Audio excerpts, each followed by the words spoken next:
This is 1930s Britain. For the first time, black and white films, now in colour, bringing new life to the good times and the bad. It's a turbulent decade. The best things happen and the worst things happen. 3 kings in 1 year. The monarchy in crisis. A government gambles everything in a desperate attempt to stem the Nazi tide. I think this is one of the things that's really hard to understand about the 30s. How could this have gone on?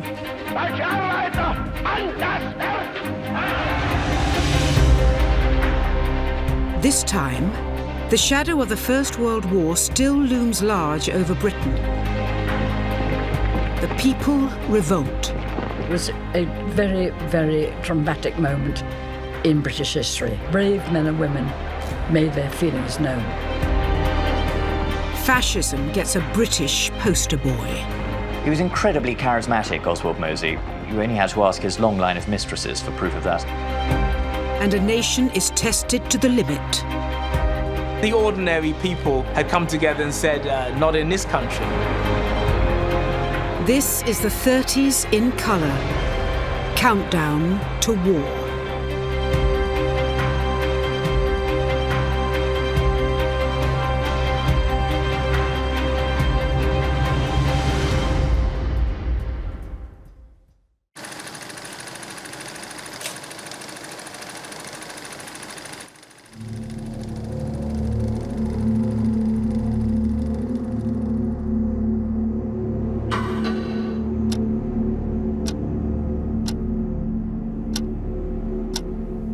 The 1930s was a time of deep economic depression and growing dangers in Europe.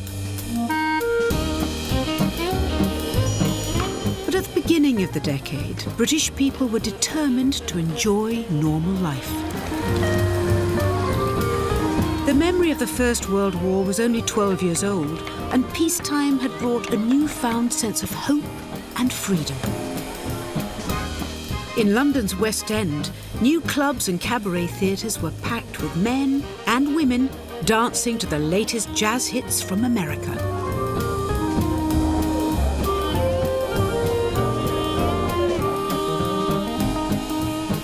The 1930s for me are a decade of total change and total adventure. It's the age of recreation. It must have been unimaginably exciting. It was a time where freedom and social change was flourishing. For the first time, the cinema became a weekly part of people's lives. Every town and city had its Ritz, its Roxy, an Empire or an Odeon. And, as seen here in Maidenhead, anyone could watch the latest Hollywood sensation for only 10p a ticket. The film industry was booming. The first sort of entertainment blockbusters were created in the 1930s. People wanted to be entertained, wanted to be scared, wanted to be excited by things, wanted to be taken out of their rather miserable existence. No film star was bigger than Britain's Charlie Chaplin. His films, often making light of tough times, made him the highest paid actor in the world. And the heartthrob was adored by fans when he returned home.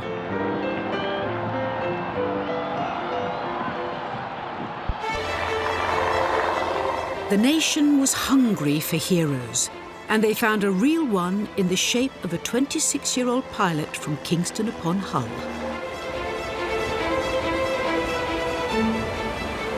I've always wanted to see this Amy Johnson flying back from her solo flight to Australia, to Croydon of all places. She's such a fantastic icon for women in the 30s. She's setting a new bar for women. She's showing what women can do in this new age. They're not just going to be pushing hoovers, they're going to be flying aeroplanes. On the 4th of August 1930, thousands welcomed Amy Johnson home after she became the first British woman to fly solo to Australia. The flight took her 19 days in her second-hand gypsy moth plane called Jason.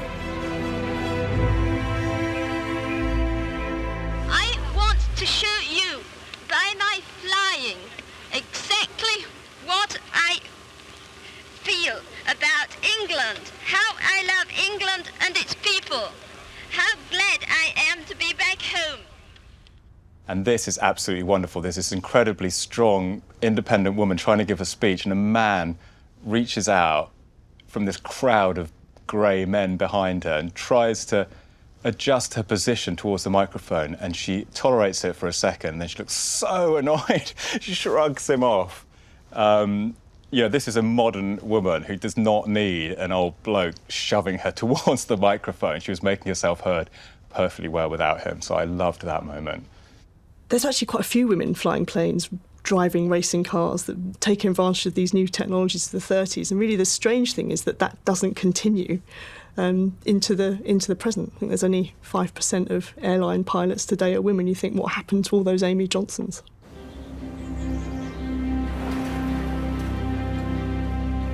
I've flown for a living since I was 21 years old, really. Just climbing into a little aeroplane to go and chase a cloud just because you can. There aren't really enough words to describe it, but it really is the most amazing experience that I've found.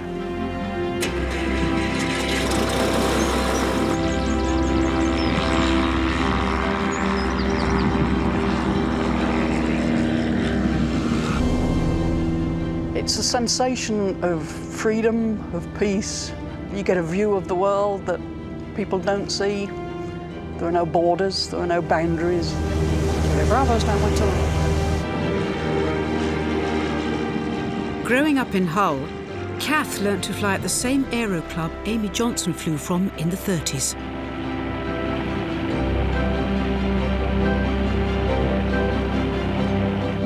I was about 8 years old. My gran bought me a book for Christmas. It was adventure stories for girls. And I read this book, it was a good book, and I said to my dad, "Hey Dad, this book's wrong." Well, it says here, a woman from Hull went to Australia in an aeroplane on her own. And he said, "Well, was she called Amy Johnson?" I said, "Yeah." He said, "Well, she did." I said, "She can't have."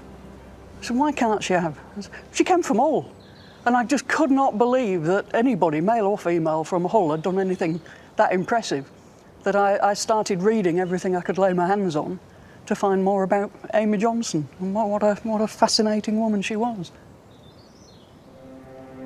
These coloured pictures of her flying are fabulous. I've not seen them in colour before, and it gives you a real feel of what it must have been like. Open cockpit means that the airflow is just going straight past your ears at the same speed that you're flying at. So something like the Moth will be doing 80, 90 miles an hour most of the time. So a 90-mile-an-hour wind trying to rip your helmet off. There are no radios, there are no modern navigation aids. I think it would take an enormous amount of bravery to go off into the unknown like that. The longest flight Amy had done prior to setting off was from Hull to London. And I think she had about 100 hours total time in an aeroplane. And to set off to Australia, you know, I'd stop and think twice, and I've got a few more hours than that. Amy Johnson became a megastar. Across the country, women asked hairdressers for the Amy Johnson wave, and she was idolised everywhere she went. Nowhere more so than in Hull, where a homecoming parade was organised to celebrate their local hero. You can see it, so happy and so excited. I mean, this is a celebrity coming back to her hometown. You see that the crowd there sort of moving as one. There's so many of them. And there's children there, and the mayor of Hull, as she's been cheered by all her thousands of fans. Good luck and good night. When war finally came, Amy Johnson signed up to the Air Transport Auxiliary to support the RAF. On the 5th of January 1941, her plane crashed in bad weather over the southeast coast of England. Her body was never recovered. There seemed to be a general opinion that she was, ironically, quite underconfident. She needed to prove herself over and over again. And certainly contemporaries at the time thought that that was what ultimately led to her death. Other pilots were sitting on the ground in Blackpool waiting for the weather to improve, whereas Amy was Amy Johnson. So she was expected to be able to do it in her mind, if in nobody else's. Yeah, she's obviously got a bit about her, I think. I think it's in that one frame. Yeah, I'm going to do it my way.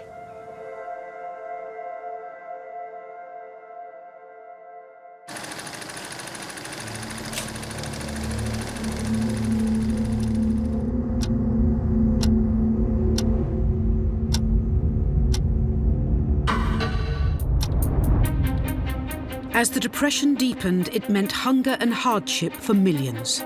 200 workers from one shipyard decided to fight back, led by one remarkable woman. These weren't just some men losing their jobs. This would be a whole community, a whole infrastructure being broken.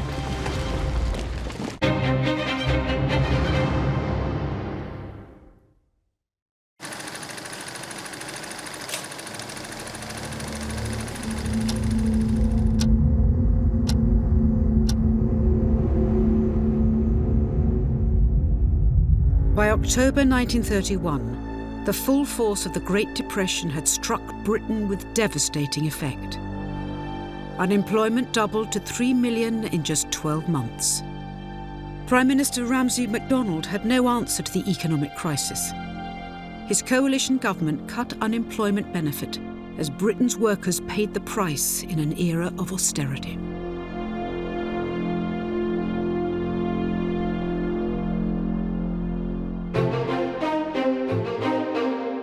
The fishing industry was the lifeblood of whole communities. And women from all over Britain were drawn to the work. I don't think we really stop and consider how incredible these women were. These were women often from places like Barrow in the Outer Hebrides, from Lewis, who had lived all of their lives in these very small, close-knit communities. And these women would travel down to Great Yarmouth, and for the first time, the herring season gave them a sense of absolute liberation, seeing a new way of life, seeing a very contemporary, modern, urban way of life, you know, so different from where they'd come from. Here, in Great Yarmouth, the fishing fleet was once 90 boats. Now only 17 trawl the North Sea for herring. Determined to maintain their way of life, these herring girls went on strike for a week. We are not going back till we get what's up on the barrel. Shilling a barrel we want, and a shilling barrel we have. And we're not going back till we get it.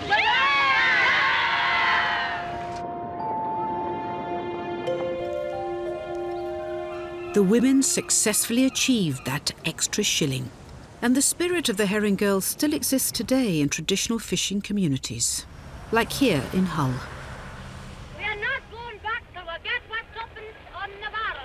There's a real twang in her voice, isn't there?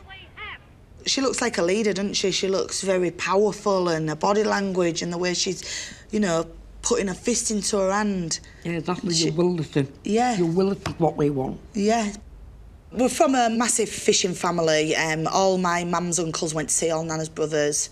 Nana's maternal family to do with the tugboats, and the women all worked, well, most of them in the fish factories, like my auntie. Yeah.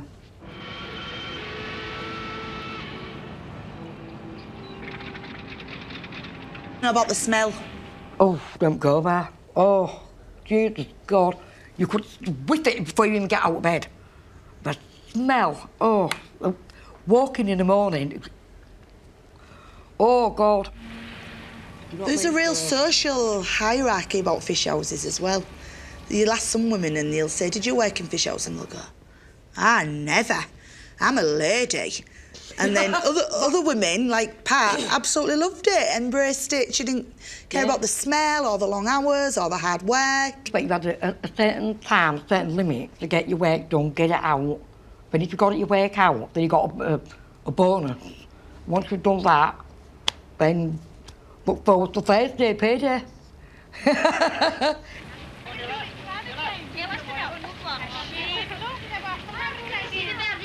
women played one of the biggest parts. One of the most horrible and painful jobs, so, gutting and salting the fish with these tiny sort of sharp knives. Can you imagine nicking yourself with one of these, which happened a lot, and then having to stick your hands into the salt barrels? It just makes me shudder thinking about having to do that.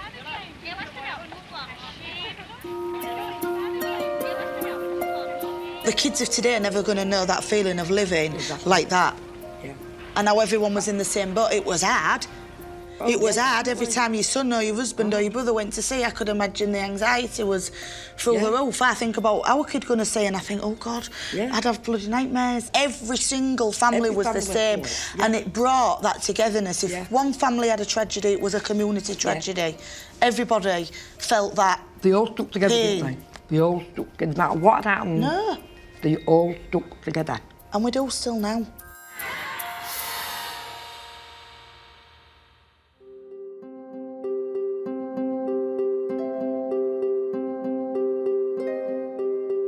Across the industrial north, coalfields, steel mills and shipyards were being closed as Britain's north-south divide deepened. In Jarrow, in Tyneside, 7 out of 10 men were unemployed, forcing thousands of families to live in cramped and impoverished conditions.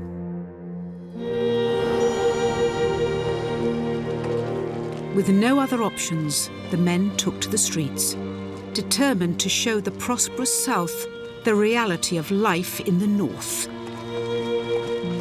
It's absolutely incredible seeing it in colour, because the images that we see so often of the Jarrow March are very serious, quite sombre black and white images, and the colour really for me shows the life and the spirit that was in these men who were marching as a last act of pleading the government to help them in a time of absolute crisis.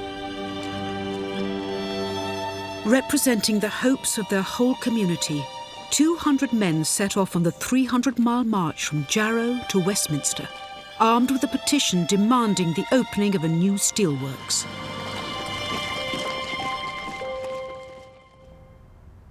Both my father and my mother, who were very strong supporters of the Labour Party, were among those who helped to join the Jarrow crusade. I would have been about 6 or 7 at this time.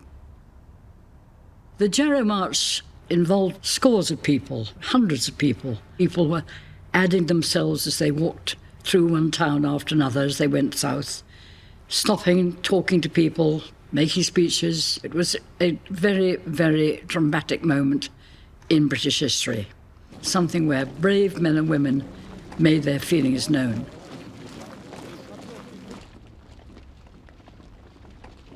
Look at this guy's face. That guy walking along there, that's starvation face. That's a man who hasn't eaten. Look at the way his cheek is collapsed there. That's somebody, who hasn't had enough calories. Now, my mum and dad were left-wingers, and when they talked about unemployment before the Second World War, they talked about it as if it was a terror, a blight. They talked about the Jarrow marches. This was something very emotional and important for my parents. They had no doubt whatsoever that these people were their people.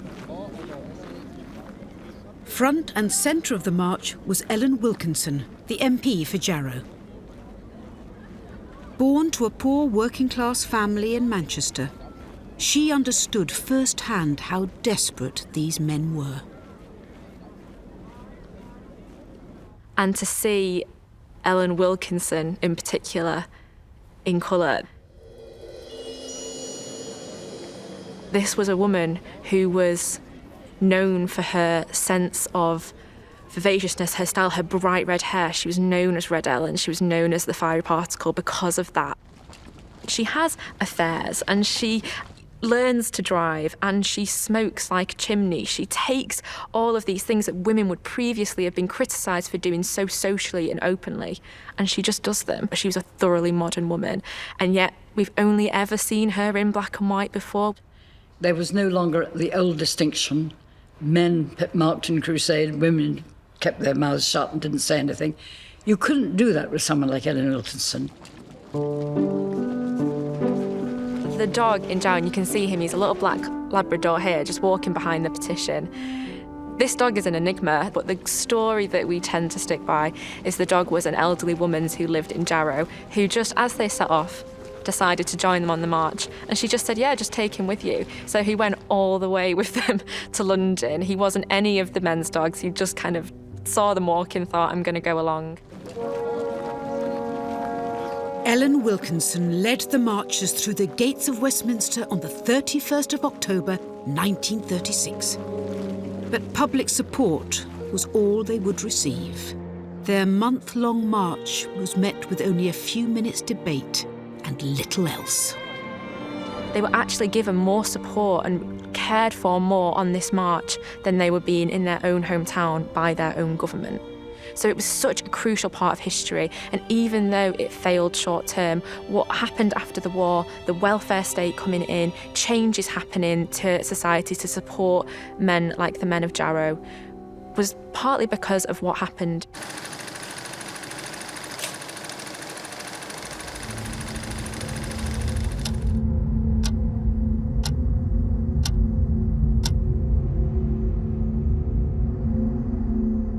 As British workers struggled to survive in the midst of depression, across Europe people were turning to very different solutions.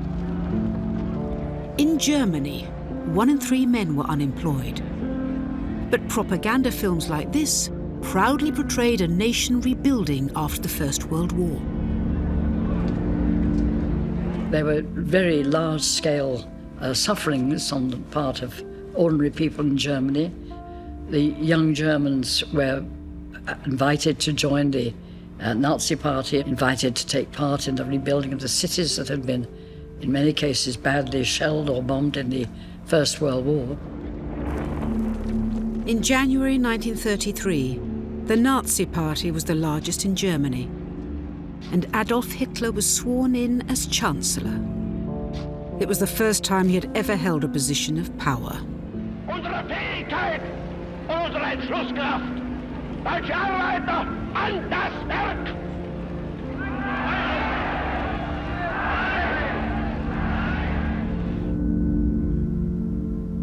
Extraordinary clip watching Hitler digging the start of a new autobahn in Germany.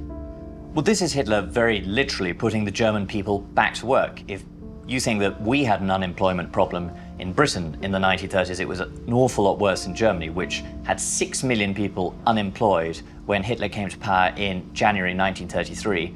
But within a few years, that had been all but eradicated. And people in Britain were incredibly impressed that this had happened. Here it seems that we had no imaginative solutions to the unemployment problem, but here you had Hitler building autobahns and putting the German people back to work.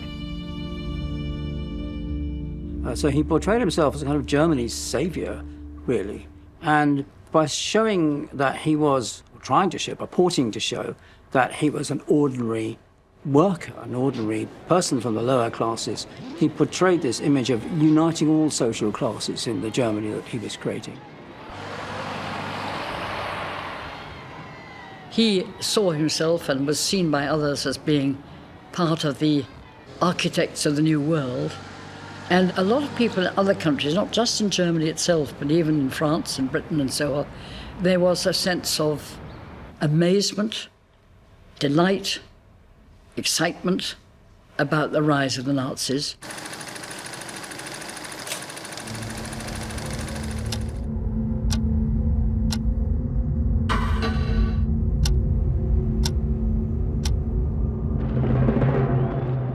But support for Hitler's policies was gathering momentum much closer to home. And one man in particular pushed tensions to their peak as fascism hit the streets of London. Hitler coming to power in 1933 sent shockwaves through Europe. Mosley is saying, I can do this as well.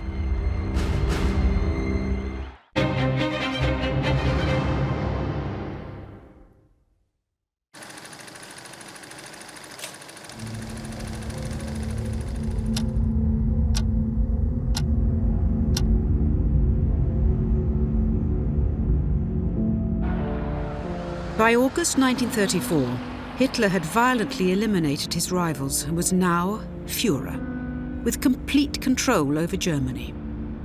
Across Europe, fascism was on the rise, and Britain seemed to be next in line. Hitler saw Oswald Mosley as his ally, and it's believed the Nazi Party bankrolled Mosley's British Union of Fascists in an attempt to destabilise Britain. There's Oswald Mosley. Yes, I see him, I recognise him there. Now, the interesting thing about Oswald Mosley was that he was an opportunist. I mean, at the core of him was somebody who was very, very keen on power. He was incredibly charismatic, Oswald Mosley, and you only had to ask his long line of mistresses for proof of that, as well as all of these supporters he had.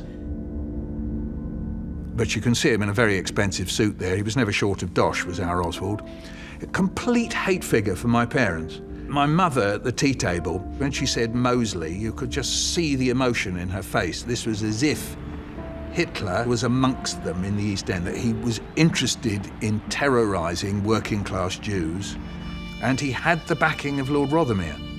Lord Rothermere, who owned the Daily Mail, so he had the backing of a very powerful force at this time. At its peak, Mosley's political party, the British Union of Fascists, boasted 50,000 members, and provocative marches like this became increasingly common.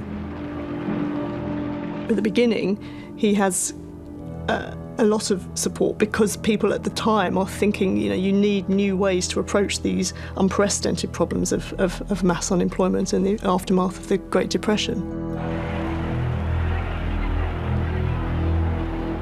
You can see them all giving the Nazi salute there.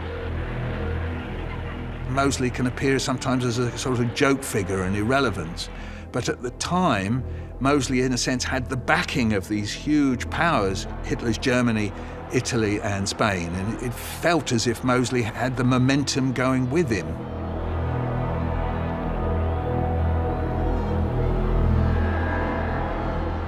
Tension and conflict were in the air, and on the 4th of October 1936, in the heart of London's East End, Mosley's black shirts were met with an unprecedented show of defiance. Famous confrontation, Cable Street, 1936. Mosley in his black shirts marching through the East End. So the idea was that if they marched through the East End, they would be joined by throngs of fascists and racists. But what they were met with was resistance from ordinary people, which the fascists in Italy and in Germany had not met with in the same way. The ordinary people of London and elsewhere had come together and said, not in this country. Oh, they're the anti-fascists. You'll see the trade unions there. I half expect to see my parents here. I'm scanning the crowds in order to see them. They shall not pass. That was the slogan of the day, October the 4th, 1936. Why do I know this date? Because my parents told me this story of this day over and over again, because this was a day to them that, well, apart from anything else, it was their first date. For them, politics, life and love were the same. These banners that are being carried in this demonstration are so interesting. What we see here, this is classic satire and caricature of fascists. This is an age-old way to ridicule political opponents, to make them look ridiculous. Really interesting there, fascism spreads terror. And there you can see a barricade. What people did was they brought trucks, they threw beds out of the windows, there were chairs and tables, so that whatever happens, Mosley wouldn't be able to get through here. Over 100,000 men and women took to the streets to physically prevent the fascists from marching into the East End. The police, defending the fascists' right to protest, violently tried to clear the route ahead. And the police charged these barricades, and my parents were caught, so they said, on the wrong side of one of these barricades leading into Cable Street. and these mounted police came for them with their nightsticks, so were driving towards them. And my mum used to describe this with terror at the tea table and say, Harold and I thought that we were going to get beaten. And then a door opened in one of these little streets off Cable Street, and the people grabbed my mum and dad and pulled them into the house, and they didn't get beaten. Wow. Extraordinary. And I hadn't seen that, first of all. That's very interesting. We've actually got footage of it. Policemen actually defending the fascists.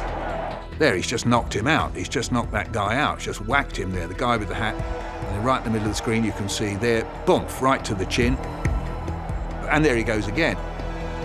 And then, meanwhile, a policeman, straight after it, whacks him, the same guy, over the head. So you then have there, you can see quite clearly the police and the black shirts working together to try and force this route through for Mosley.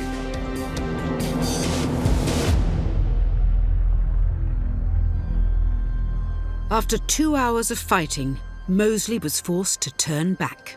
It was a humiliating defeat that the British Union of Fascists would never recover from. English people are not alarmed lest Britain be on the brink of political upheaval. The fascists had made their move, and here at Cable Street, ordinary British people had seen them off.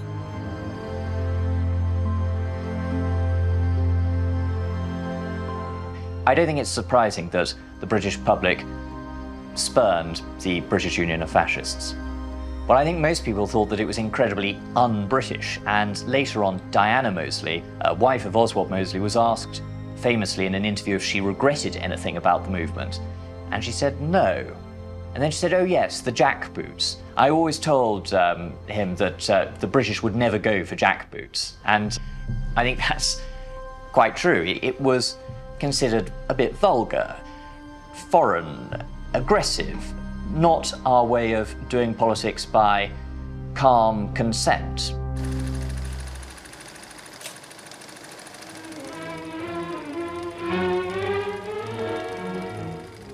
Across 30s Britain, protests and conflict were everywhere.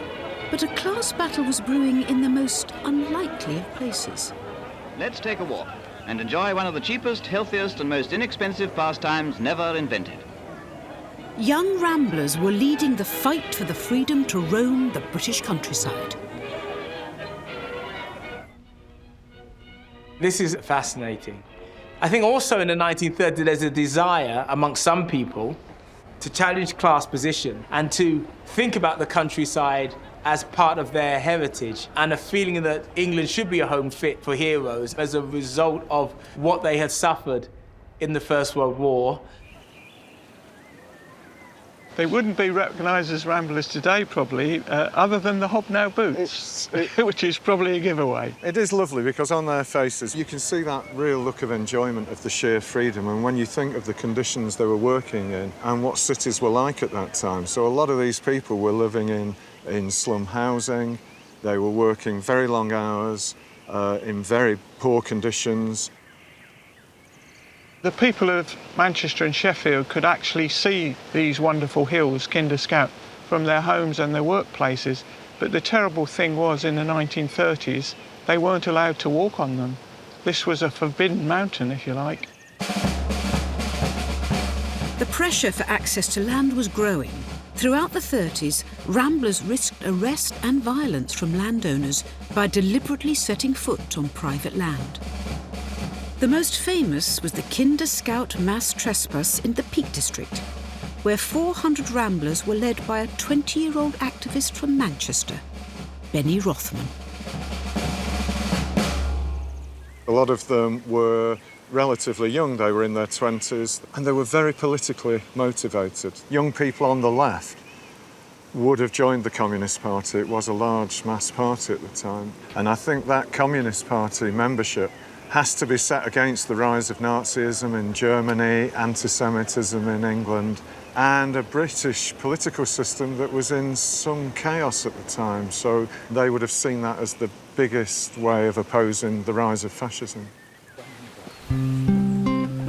trespass laid the foundations for the access to land that people enjoy today.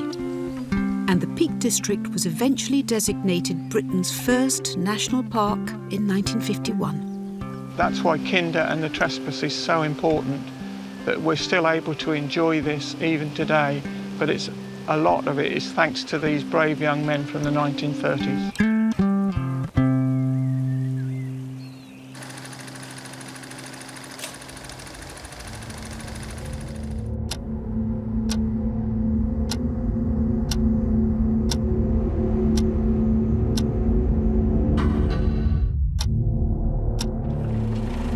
As war loomed, Britain was more determined than ever to maintain peace. But one football match would force people to face up to the true horrors of the Nazi regime. It's really shocking to see that in 30s Britain.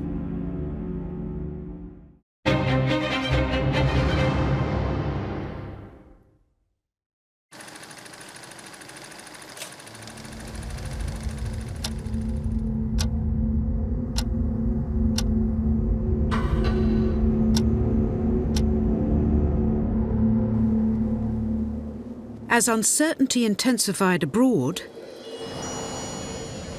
at home, Britain was more determined than ever to preserve a sense of stability, ensuring that the most traditional sporting events continued as normal.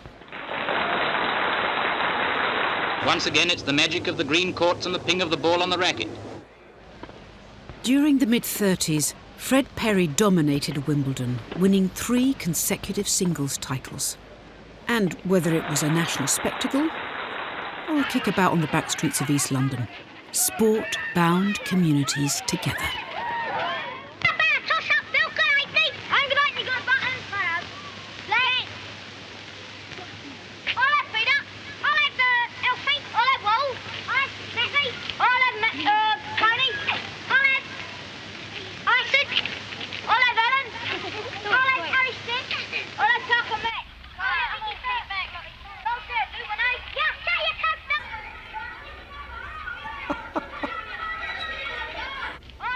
Football, certainly at this time, was a simple game to play. This is where it was born. It's the jostling of the players. There's usually one player who knows he's not quite as good as the others, and the captains know that he's not, and he's the last one left, and he doesn't. So there's that comes into it. Oh, football was hugely important, both to the kids and to their fathers. But throwing down the jackets, I mean, it was done all the time. How anybody knows who's on what side, I've no idea. My school time as a youngster, we played with a tennis ball, and there could be 3 or 4 matches all going on in the playground at the same time. So that was how it was done. I don't know whether that was a proper ball or whether it was a bundle of rags, which is how it started.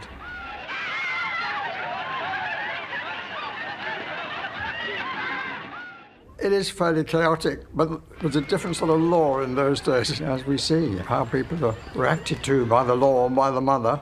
Get in there, Don't you let me catch you playing football anymore. Hitting round the head these days wouldn't be permissible, that's for sure. Clearly no VAR in the background. But it's just lovely to see the faces, amazing.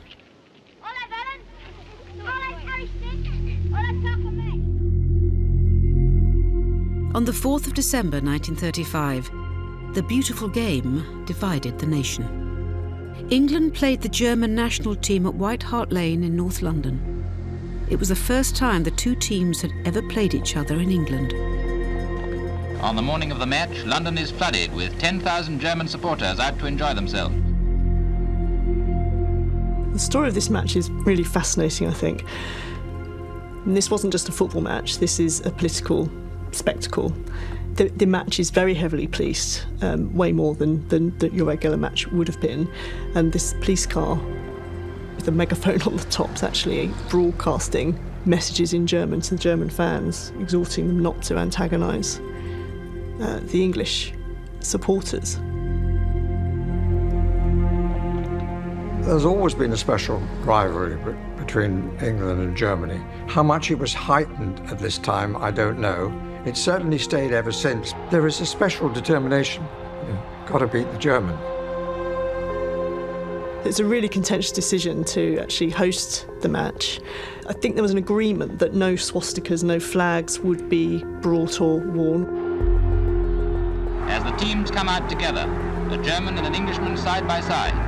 Our men are in blue and the visitors in the usual British white jerseys.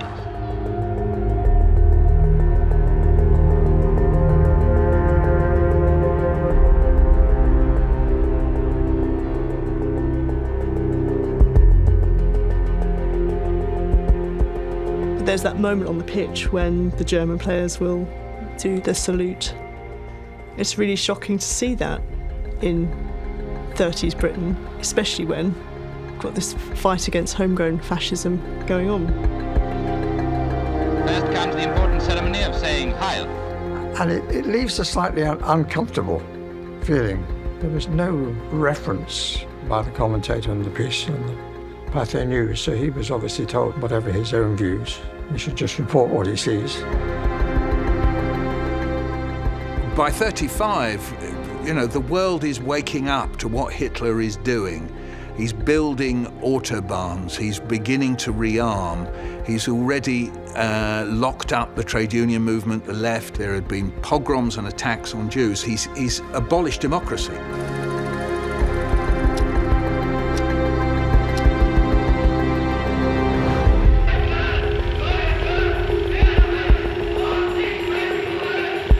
At this time, Hitler ruled over Germany as Führer.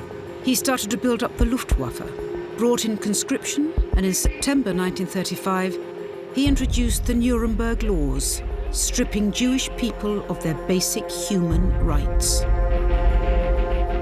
Well, by 1935, the Nazis had passed a number of anti-Semitic laws. There had been a boycott of Jewish-owned shops. Jews had been sacked from civil service posts. There had been violent incidents against Jews in the street. No wonder, therefore, that the community around North London, where the match was played, was outraged by the fact it was being held there.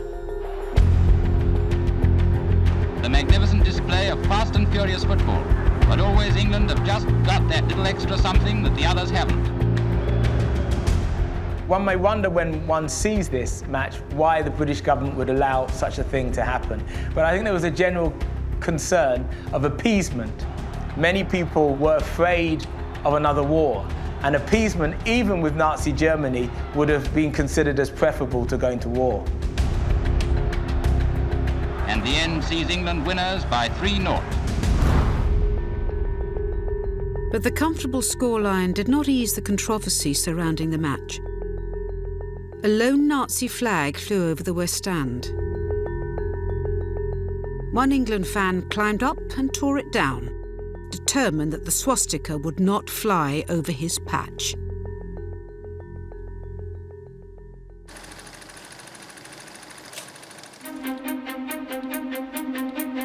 Next time, just 3 years to war. Britain frees itself from the grip of depression and dives into a racy new world full of opportunity and freedom. But in Europe, war with Hitler gets closer and closer. The monarchy is plunged into crisis. The countdown to war affects every man, woman and child in Britain.